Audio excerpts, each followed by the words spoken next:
Lovely starshine lights my way to bed. Magic rainbows glisten in my head.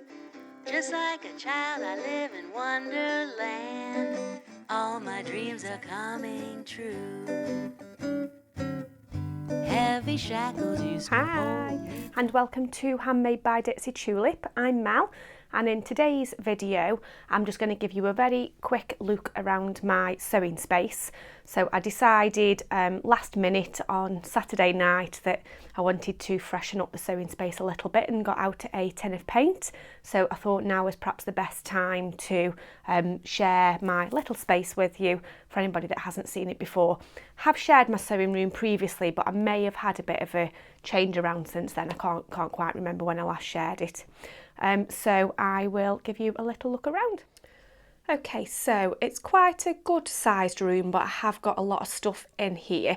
So let me just try and do a bit of a 360 to show you first of all.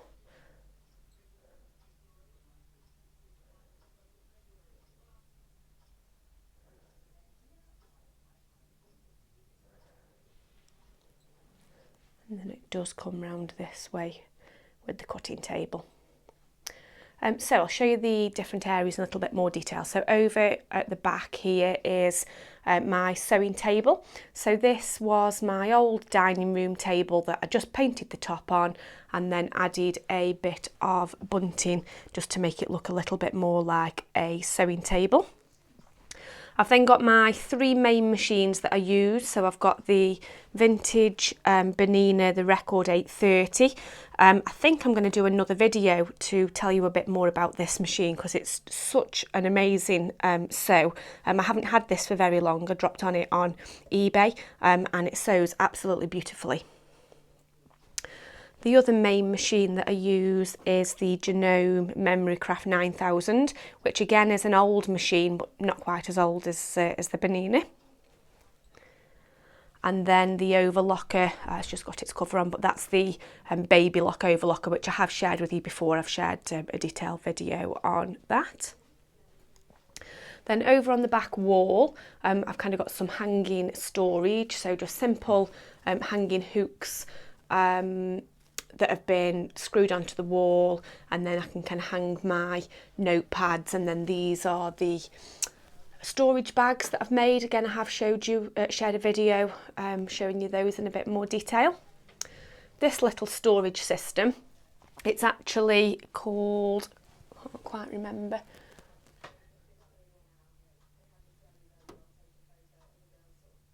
it's called Canovo, and they're basically bars that you screw onto the wall, and then you've got different things that you can hang from them. So you can see on here I've got a basket that's hanging so I can put some fabric in there, and then there's a hook there that you can use for hanging scissors and things like that.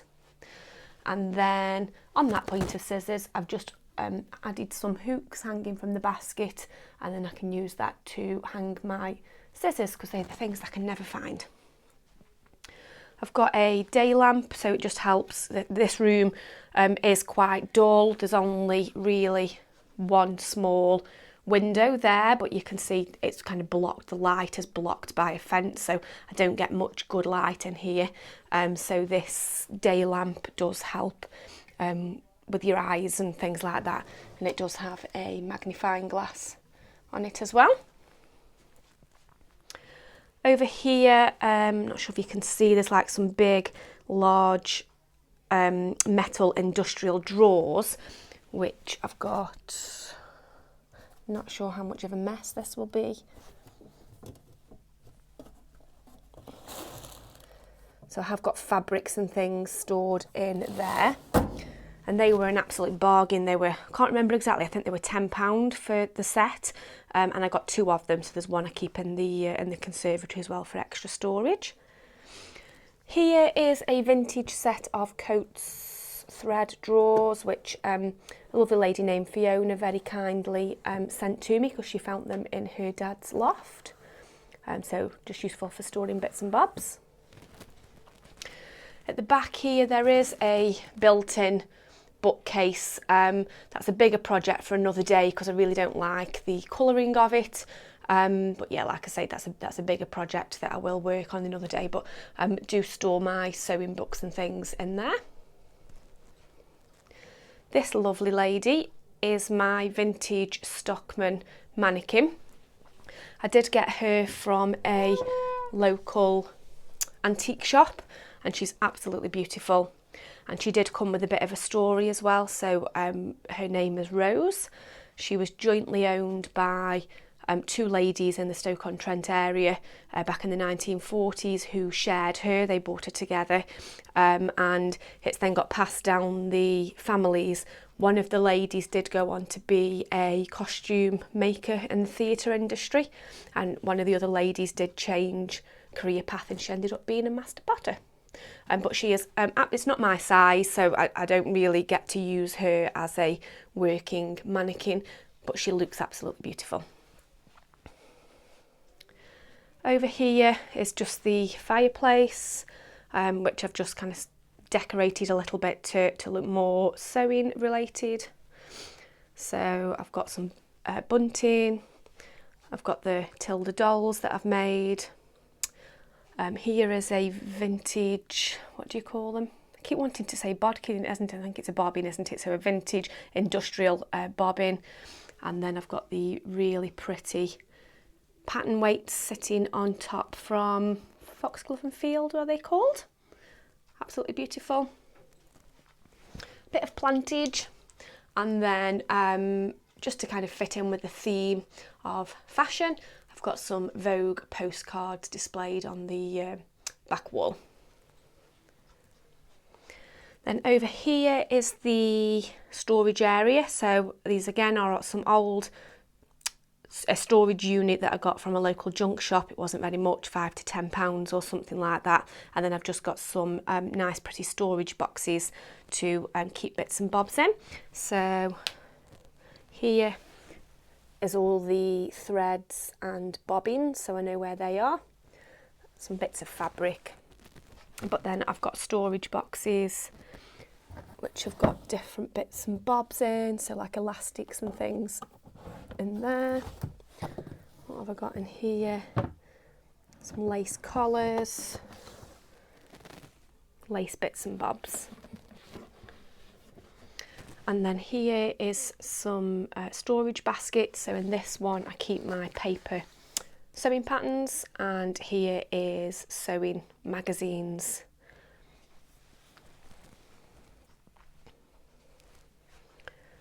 So that was that little area.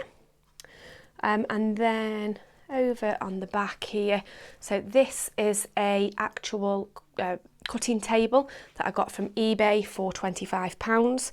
It's actually twice as big as it looks here, so it's drop leaf, so you can open it up this side as well. So when you're laying out your fabric to cut out, it's really, really useful. And key benefit to this table is it's at a higher height than a standard table, so it really helps with your back as well when you're pinning and cutting out and things like that. So yeah, that was one of my most useful buys. On the back wall here again, it's just prettied up a little bit with some bunting, and then this is an extra large photo board / pin cushion that I made. So I just used an old frame and painted it up, put some foam in, covered it with some fabric, and then put family photos on there, but then I can also store pins and hand sewing needles so I know where they are. Over here there is an industrial clothes rail that again, I get a lot of my stuff from junk shops and paint them up and things. So this was in a real state, but I've painted it up, and then that can be useful for hanging fabrics, hanging dresses and things like that. So it's just useful extra storage space. And then finally, over in the corner here is the PDF patterns that I've got cut out. So I've got two large plastic boxes. In one of them I keep dresses and tops, and in the other one I keep jackets, cardigans, trousers and skirts, so it makes it easier to find what I'm looking for. So I just kind of keep, I'm not sure if you can see in there, keep all the pattern pieces together using a bulldog clip, and that keeps them stored nice and flat so they don't get all crumpled up. So that is it, that is my sewing space. So that is it. I did just want to show you around.